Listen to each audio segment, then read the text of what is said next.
मिर्जापुर की गद्दी पर चाहे मुन्ना भैया बैठे या कालीन भैया, रूल हमेशा सेम रहेंगे, नियम सेम रहेंगे। उसी तरीके से डिजिटल सोवेनिटी सेम रहती है और वो सेम रहनी चाहिए, ऐसा मोदी जी ने बोला रिसेंटली सिडनी डायलॉग में।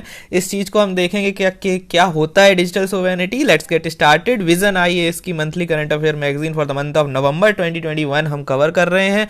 तीसरा टॉपिक जो हमने नहीं कवर किया था, 2 टॉपिक हम ऑलरेडी कवर कर चुके हैं। तीसरा टॉपिक आपकी स्क्रीन पर है, changing role of civil society in emerging India. Recently news का कॉन्टेक्स्ट ये है कि एनएसए अजीत डोभाल जी ने ये बोला है दैट जो आपका सिविल सोसाइटी ऑर्गेनाइजेशंस हैं, लाइक फार्मर ऑर्गेनाइजेशन और अदर जो डिफरेंट स्पेसिफिक ऑर्गेनाइजेशन होती हैं, ये क्या कर रही हैं, सोसाइटी जो हैं ये डिवाइड की जा सकती हैं, मैनिपुलेट की जा सकती हैं और सबवर्ट की जाती हैं, जिससे ये हर्ट करती हैं नेशनल इंटरेस्ट को। तो यहाँ पर सीधा सीधा उन्होंने एक कॉन्टेक्स्ट में बोला कि civil society is the new frontiers of warfare, या फिर कह सकते हो 4th जनरेशन वॉरफेयर। हाईलाइटेड आप अपनी स्क्रीन पर देख पा रहे हैं।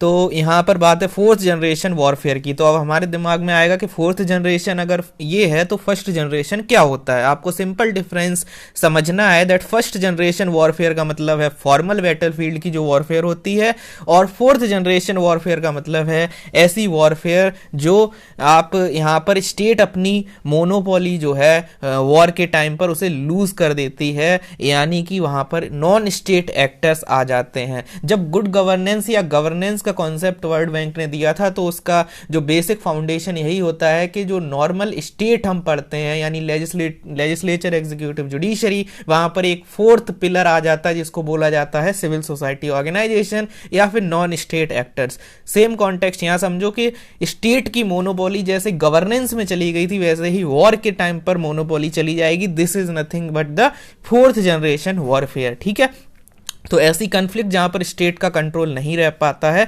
नॉन स्टेट एक्टर्स जैसे टेरर ग्रुप, इंसर्जेंट, वो कंट्रोल करने लगते हैं चीजों को indirect means of civil society organization से। आज ही दिसंबर के 28 तारीख को एक आर्टिकल आया था दैट जो वेस्ट बंगाल कोलकाता में जो मदर टेरेसा जी द्वारा बनाया हुआ जो एक उनका मिशनरी जो एक मतलब ऑर्गेनाइजेशन है, वो ऑर्गेनाइजेशन वहां पे FCRA में उससे हटा दिया गया, उसमें रिलेटेड चीजें हैं। तो आप इन सारी चीज़ों को लिंक कर सकते हो। तो ये सारी चीज़ें रिसेंटली FCRA अमेंडमेंट भी हुआ है, सो वो सारे कॉन्टेक्स्ट में आप चीज़ों को समझिए। इसके अलावा India needs the effective civil society जो रूल हैं और न्यू इंडिया को अगर अच्छे से करना है तो ये सारी चीज़ें से हमें बचना है, बिकॉज इनडायरेक्टली ये चीज़ें नेशनल इंटरेस्ट को हर्ट करती हैं। सिविल सोसाइटी क्या होता है, एंशिएंट टाइम में इसका ऑरिजिन है। रोमन वर्ड जो है उसका नाम सोसाइटस सिविलिस, जो रोमन वर्ड है उसका मतलब होता है गुड सोसाइटी, और सिविल सोसाइटी वर्ड जो है वो हीगल ने कॉइन किया था। वर्ल्ड बैंक ने सिविल सोसाइटी को कहा था कि ये वाइड एरे ऑफ एनजीओज और नॉन प्रॉफिट ऑर्गेनाइजेशन होता है। ठीक है, सिंपल आप याद रखोगे, एक सिंपल स्टेट होता है, लेकिन जो नॉन स्टेट एक्टर्स होते हैं जिसमें एनजीओज और ये सारे आते हैं, इनको सिविल सोसाइटी ऑर्गेनाइजेशन बोलते हैं।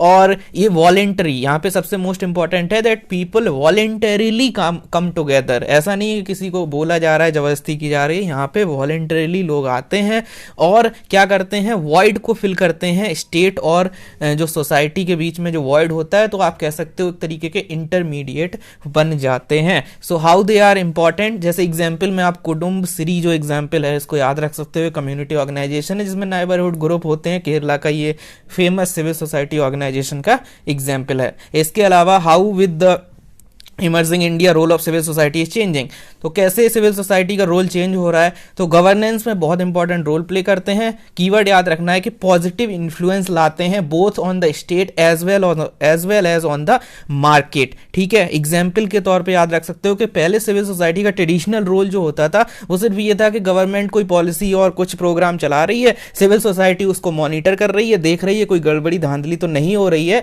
ताकि अकाउंटेबिलिटी रखी जा सके। लेकिन आज सिविल सोसाइटी इंश्योर करती हैं कि कैसे राइट टू इंफॉर्मेशन आए, मतलब एक अलग से पैरेलल गवर्नेंस चल रही है। ये एक क्रिटिसिज्म भी बन जाता है कि शॉर्ट सर्किटिंग कर देता है एस्टैब्लिश्ड प्रोसीजर को जो सिविल सोसाइटी होता है, बिकॉज सिविल सोसाइटी इंटरफेरेंस करता है। तो ये सारी चीजें आप निगेटिव पॉइंट ऑफ व्यू से भी लिख सकते हो।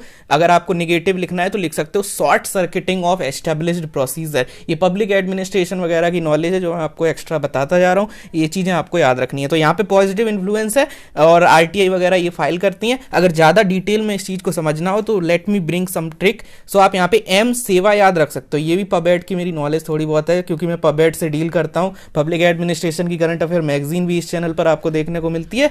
You can check out other videos. M सेवा का मतलब है कि सिविल सोसाइटी मोबिलाइजर होता है, पब्लिक ओपिनियन वगैरह को मोबिलाइज करता है। जैसे इंडिया अगेंस्ट करप्शन जब चला था अन्ना आंदोलन, तो वहां पे लोकपाल के लिए लोग बहुत ज़्यादा मोबिलाइज हुए थे। सिमिलरली यहाँ पे आप देख सकते हो एस का मतलब सर्विस प्रोवाइडर। तो सिविल सोसाइटी बहुत सारे सर्विस जो है वो प्रोवाइड करता है सिटीजन्स को। तो इसमें बहुत सारे एग्जाम्पल हैं। एजुकेटर, ई फॉर एजुकेटर, तो सिविल सोसाइटी बहुत सारी चीज़ों में एजुकेशन, अवेयरनेस, इंफॉर्मेशन, कम्युनिकेशन, ये सारी चीज़ें लाने का काम करते हैं। Watch dog, W for watch dog, so they act as the watch dog. They try to like monitor the different schemes of government of India and the states. Apart from that, they are also the agitator. They agitate on different things and this is how you need to remember this M सेवा kind of thing. So इस तरीके से आप governance में इन चीज़ों को use कर सकते हो। ठीक है, तो इस तरीके से गवर्नेंस का पॉइंट हो जाए।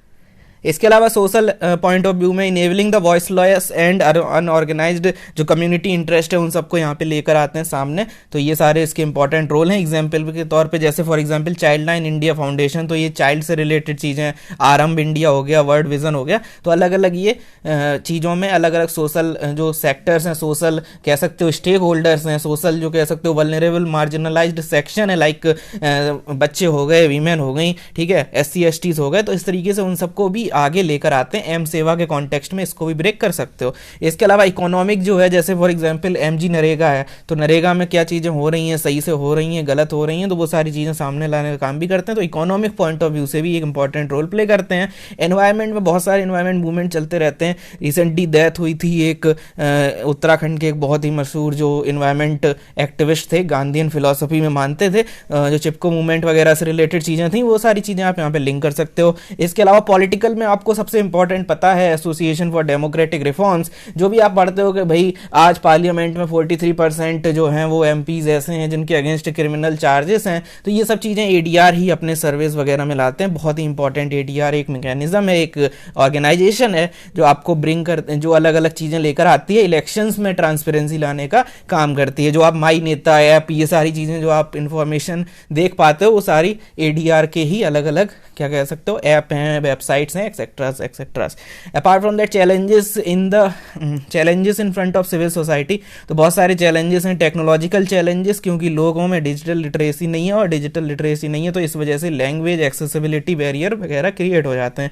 इकोनॉमिक, क्योंकि डोनेशन पर डिपेंडेंट होते हैं, और रिसेंटली फॉरेन फंडिंग पर बहुत सारे गवर्नमेंट रेगुलेशन आ गए हैं और बहुत सारी चीज़ें, तो इस वजह से इनका जो इकोनॉमिकली ये चैलेंज फेस करते हैं। सोसाइटल या social challenges because of different, you can से, अगर इन्वायरमेंट है तो वो डेवलपमेंट वाले चीज़ों से अफेक्ट होगा और बाकी सारी चीज़ें। तो सोसाइटी में कैसे अवेयरनेस है, कैसे लिबरलाइजेशन वगैरह को ये कभी कभी स्लो डाउन भी कर देते हैं, कॉर्पोरेट प्रोजेक्ट को ये हर्ट भी कर देते हैं, ठीक है, कॉर्पोरेट इंटरेस्ट को, क्योंकि कभी कभी वो चीज़ें आपस में एक दूसरे के हितों का टकराव हो जाता है। So all these things are there and apart from that we have the political challenge as well.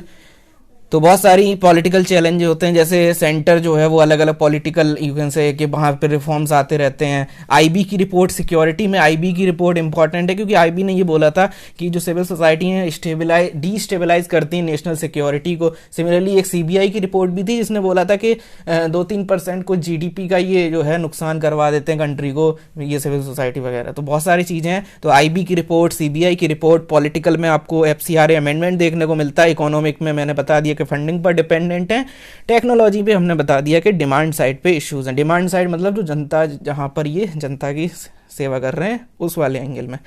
इसके अलावा वे फॉरवर्ड क्या सिंपल है, अकाउंटेबिलिटी बढ़ाओ, फंडिंग बढ़ाओ, ठीक है, हायरिंग जो बेस्ट टैलेंट है वो इन सब में आना चाहिए। लेकिन दिक्कत ये है क्योंकि ये वॉलेंटरी है, तो वहाँ पे फिर आपको इन्फॉर्मेशन, एजुकेशन, कम्युनिकेशन लाना पड़ेगा, क्योंकि आप ज़बरदस्ती किसी को सिविल सोसाइटी में नहीं कह सकते कि भाई हायर हो जाओ, ठीक है। सो वहाँ पे इंसेंटिवाइज करने की ज़रूरत है सो दैट बेस्ट टैलेंट इनमें आए, क्योंकि ये कोई सिलिकॉन वैली की, कोई वो USA की कंपनी नहीं है कि IITian यहाँ पे जाएंगे। So that's why we need to bring some sort of ethical, you can say, outlook, वो सब चीज़ें डेवलप करने की जरूरत है। इसके बाद मैं डायरेक्ट एक लास्ट आर्टिकल पे जाना चाहूंगा, बिकॉज हमने अभी देखा कि